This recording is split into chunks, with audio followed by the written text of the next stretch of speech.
ঘন কুয়াশার কারণে মুন্সিগঞ্জের শ্রীনগরে ঢাকা মাওয়া এক্সপ্রেসওয়েতে 5টি গাড়ির সংঘর্ষ হয়েছে।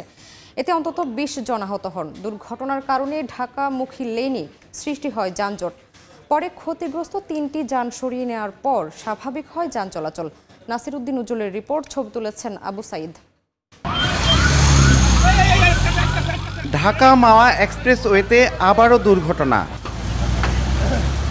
সোমবার সকালে ঘন কুয়াশার কারণে দৃষ্টিসীমা কমে আসায় ঢাকা মাওয়া এক্সপ্রেসওয়ের মুন্সিগঞ্জের কামারখোলা এলাকায় একটি পিকআপ গতি কমিয়ে দেয়। এ সময় পেছন থেকে একটি কাভার্ড ভ্যান পিকআপটিকে ধাক্কা দেয়। একই সময়ে ইমা পরিবহনের আরেকটি যাত্রীবাহী বাস ওই কাভার্ড ভ্যানটিকে ধাক্কা দেয়। এ সময় ধীর গতির সৃষ্টি হলে পরপর আরও 2টি গাড়ি পেছনে এবং সামনে আরও একটি যান দুর্ঘটনা কবলিত হয়। খবর পেয়ে ফায়ার সার্ভিস ঘটনাস্থলে পৌঁছে আহত 20 জনকে উদ্ধার করে হাসপাতালে পাঠায়। দুর্ঘটনার কারণে ঢাকামুখী লেনে সৃষ্টি হয় যানজট। গাড়ির সাথে ধাক্কা লাগে হেয়ার পরে ট্রাকের সাথে লাগালে কিসের সাথে লাগে আমি বলতে পারি না, আমি দেখিনি। 130, 140, 150 পর্যন্ত স্পিড উঠায় এই রোডে, এই জন্য দুর্ঘটনাটা ঘটার সম্ভাবনা বেশি। ড্রাইভাররা একটু সচেতন থাকতো তাহলে আমার মনে হয় ব্যক্তিগতভাবে যে এটা নিয়ন্ত্রণ করা সম্ভব হতো। এখানে প্রায় 15 জন আহত হয়, প্রত্যেককে উদ্ধার করে বিভিন্ন হাসপাতালে পাঠানো হয়েছে।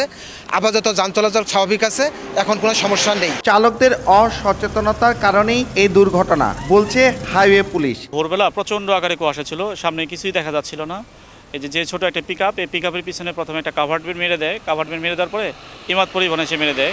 সরকারি হিসেবে 2022 সালের জুন থেকে এ পর্যন্ত 1063 দুর্ঘটনায় 152 জন নিহত এবং আহত হয়েছেন 1,500-এরও বেশি মানুষ।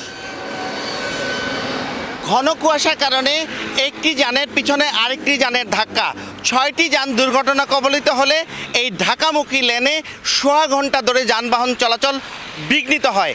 এতে 3 কিলোমিটার দীর্ঘ যানজট সৃষ্টি হয়। মুন্সিগঞ্জের শ্রীনগরের থেকে নাসির উদ্দিন উজ্জ্বল, সময় সংবাদ।